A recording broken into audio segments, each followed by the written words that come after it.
Siapa yang udah kangen sama dibacain buku? Gila.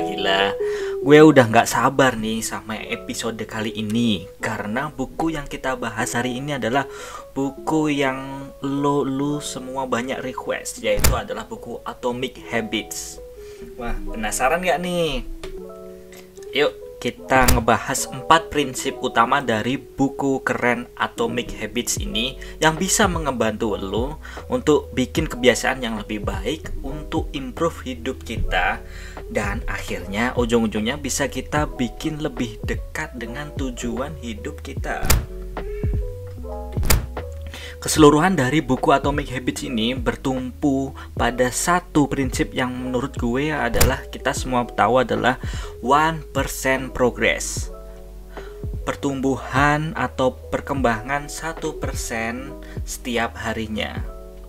Nah, maksudnya apa nih teman-teman? Kita nggak usah bertujuan terlalu jauh untuk wah hari ini gue ingin ini, jago ini, minggu depan jago ini. No, enggak.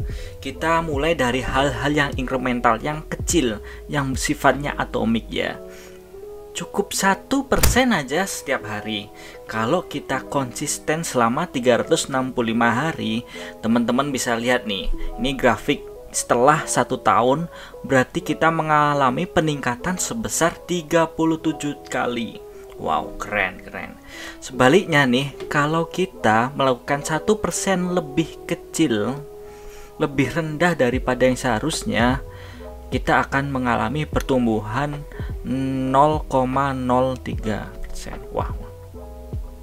Jadi ini penting nih, kita harus mengulang habit-habit yang baik 1% aja tiap harinya, supaya di tahun tahun kita ketemu lagi, teman-teman udah banyak mengalami improvement 37 kali. Dari 300 sekian halaman, menurut saya ini yang bisa kita ringkaskan: nomor 1, make it obvious. Nomor 2, make it attractive. Nomor 3, make it easy. Dan nomor 4, make it satisfying. Nah, maksudnya apa nih? Kita bahas satu-satu ya. Chapter 1. Kalau lu misalnya pengen punya kebiasaan hidup lebih sehat misalnya, jangan bilang lu pengen makan lebih banyak sayur, karena itu kurang jelas buat otak lu untuk mencerna itu. Cara yang dimaksud dengan make it obvious, bikin ini menjadi clear, adalah gue akan makan sayur lebih banyak, ya diganti dengan hal-hal yang lebih terukur. Contoh, dari 3 kali makan dalam 1 hari, minimal 1 kali lauknya ini cuma sayur untuk semuanya, bukan gorengan. 1 kali nih dalam 3 kali makan ya. Nah, seperti contohnya, itu detail contohnya, sampai clear. Jadi sehingga teman-teman ini ukurannya jelas. Kalau kita nggak bisa membuat goal yang kebiasaan yang clear, yang terjadi adalah ya makan 1 potong sayur aja udah kita anggap udahlah cukup lah, kita kan udah makan sayur. Atau gue ya udahlah, gue makan sayurnya dengan bentuk jus saja, padahal cuma securuput doang. Itu cuma dikit juga. Kalau kita cari alasan terus, akhirnya kita ya puas dengan hal-hal kecil, nggak kerasa itu makan sayur 1 selis saja udah bangga. Akhirnya teman-teman dalam waktu seminggu kita nggak ngerasain dampak kehidupan kita, dan karena kita nggak ngerasain dampaknya, kita jadinya jadi males-malesan ngerjain. Nah, makanya kita perlu make it obvious, terukur dan tercatat. Makanya teman-teman, saya ingin menyarankan buat teman-teman semua untuk track your habits. Catat kebiasaan baik itu ya.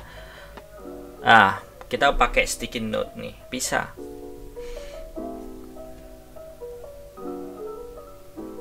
Catat kebiasaan baik teman-teman dengan menggunakan apa? Paling simple adalah dengan sticky note. Saya punya seorang teman yang turun lebih dari 10 kilo dalam waktu 3 bulan. Wow, keren nih. Ini yang dilakukan teman-teman. Jadi dia ambil sticky note, dia tempel di kaca di kamar, lalu setiap pagi dia menimbang berat badannya. Misalnya hari ini hari pertama, dia menimbang berat badannya. Lalu dia makan sehat dong teman-teman, 1 kali sehari makan lauknya sayur semua. Dia timbang lagi besoknya, bangun tidur pagi-pagi 75 naik jadi 77. Oh my god, gue udah makan sahur tapi kok nambah ya berat badannya, kenapa? Nah, ini memberikan alarm kepada pikirannya untuk, wah jangan-jangan kemarin gue iya makan sayur pagi siang, tapi malamnya makan apa nih? Makan mie instan atau daging lemak. Nah, dengan cara kita men-track habit kita, ini akan membantu kita untuk membuat kebiasaan-kebiasaan baru yang lebih bisa sering dan lebih baik untuk berulang. Cara berikutnya adalah teman-teman bisa menggunakan aplikasi. Ada beberapa apps ya, kita bisa dicek ini appsnya ya. Yang ini ada apps Strides, yang selalunya Habitica. Jadi ini ada di Android dan ada di iPhone. Ini kayak game gitu ya. Jadi kita melakukan habit kebiasaan baik kita itu di reward dengan asik banget di dalam game-game tersebut gitu. Atau yang terakhir, kalau lu nggak begitu suka gaya-gaya game tersebut, tapi lu tetap mau mengambil yang lebih baiknya, lo bisa coba apps namanya Snap Habits. Nah, teman-teman nih, make obvious artinya apa? Teman-teman pastikan kebiasaan baik kita ditulis. Ada ukurannya, kapan kita ngerjain, berapa kali kita ngerjain, dan kita catet. Sehingga setiap hari kita tahu kita udah ngerjain atau belum.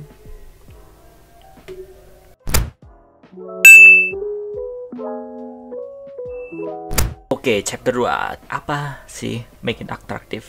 Sederhananya adalah kebiasaan baru kita adalah harus dikawinkan. Harus dicari irisannya dengan sesuatu yang kita juga suka kerjakan sebelumnya, sehingga menjadi sesuatu yang bisa kita nikmati nih. Contoh nih, berhubungan dengan hidup sehat contohnya. Misalnya, survei membuktikan untuk orang yang supaya bisa tetap sehat minimal harus jalan 10.000 langkah setiap hari. Supaya kita nggak bosen, 10.000 langkah kita misalnya dalam bentuk lari pagi. Jadi lari sambil podcast, wow keren. Kamu lari pagi sambil dengerin podcast, menjadi suatu yang enjoyable nggak sih? Nah, atau buat temen-temen yang sudah berpasangan di sini, kita bisa pakai loh olahraga pagi kita, baik jalan pagi atau lari pagi bersama dengan pasangan menjadi sesi quality time.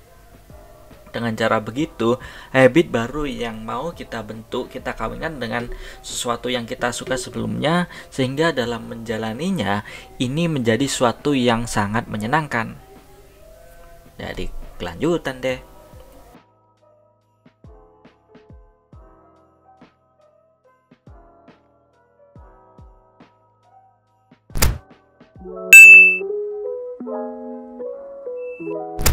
Chapter 3, Tim Produktif Make It Easy. Ini artinya apa nih? Habit kamu yang baru mau kamu coba pasti ada aja halangannya, rintangannya. Bikin kamu males, yang bikin kamu mager. Nah, waktu kita membiasakan habit baru ini, kita harus menemukan cara-cara untuk melawan mager tadi. Saya punya satu cerita ngelawan mager nih. Dulu teman-teman, untuk bisa minum air putih ini suatu yang sulit banget. Bahkan ada masanya fokus saja kerja-kerja, tahu-tahu udah 8 jam gue baru minum 2 gelas air. Dan 2 gelas air kecil pula. Padahal kita butuh 2-3 liter air per hari. PR gue adalah, yang pertama adalah menemukan rintangannya apa. Apa sih yang bikin gue males minum air? Ternyata jarak dari tempat duduk gue ke dispenser itu jauh. Nah, itu yang pertama ya. Yang kedua, ternyata gelas yang gue pakai itu terlalu kecil, sehingga gue baru minum dikit, right? Udah habis. Lalu terus gue males buat refill. Jadi kepinginnya nggak usah refill dalam 1 hari deh, tapi langsung gede gitu solusinya. Jadi solusinya ya ini, tempat minum yang gede. Sederhana itu kan. Nah, untuk botol yang gede, jadi gue nggak perlu bolak-balik kayak gitu. Jadi cukup sekali isi udah, ya udah sampai 2-3 liter gitu ya. Banyak juga ya. Tapi nggak bolak-balik, jadi untuk biar kita nggak males juga. Jadi inilah pentingnya, beda-beda sih. Apa sih yang bikin lu males, itu apa yang bikin lu susah, itu apa, temukan dan cari solusinya. Nah, kalau kita bisa ngelawan mager dengan cara kita bikin habit itu lebih mudah untuk kita lakukan, kita bisa lebih konsisten untuk melakukan habit itu. Nah, itu tuh yang paling penting.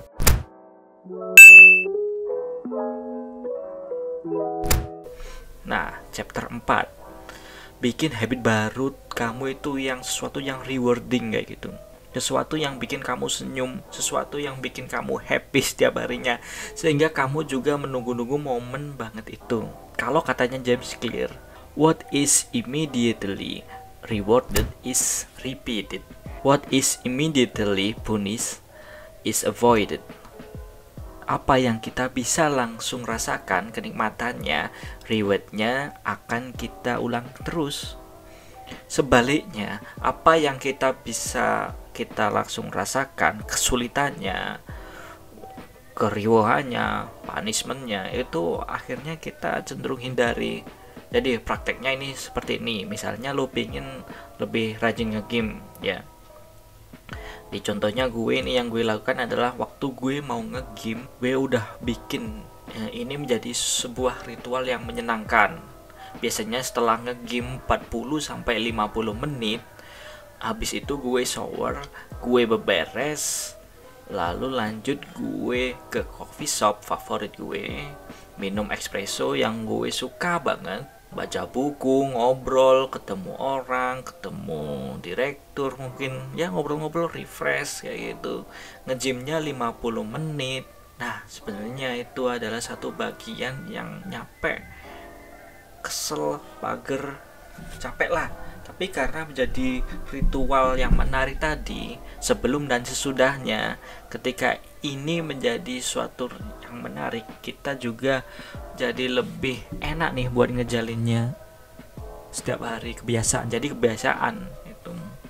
Nah, sampai di sini dulu ya 4 prinsip utama dari Atomic Habits yang gue simpulkan sendiri. Semoga teman-teman semua, apapun yang sedang kalian rencanakan, kebiasaan-kebiasaan baik yang sedang teman-teman coba untuk pupuk, bisa teman-teman lakukan selama 1 tahun ke depan, sehingga waktu kita ketemu lagi, waktu kita lihat video ini lagi, kita sudah berubah berapa kali? 37 kali lebih baik daripada 1 tahun yang lalu. Jadi cukup sekian ya untuk episode kedua dibacain buku. Nah, jika teman-teman ngerasa ini bermanfaat, bisa di-share ke teman-teman. Terima kasih sudah menonton ya.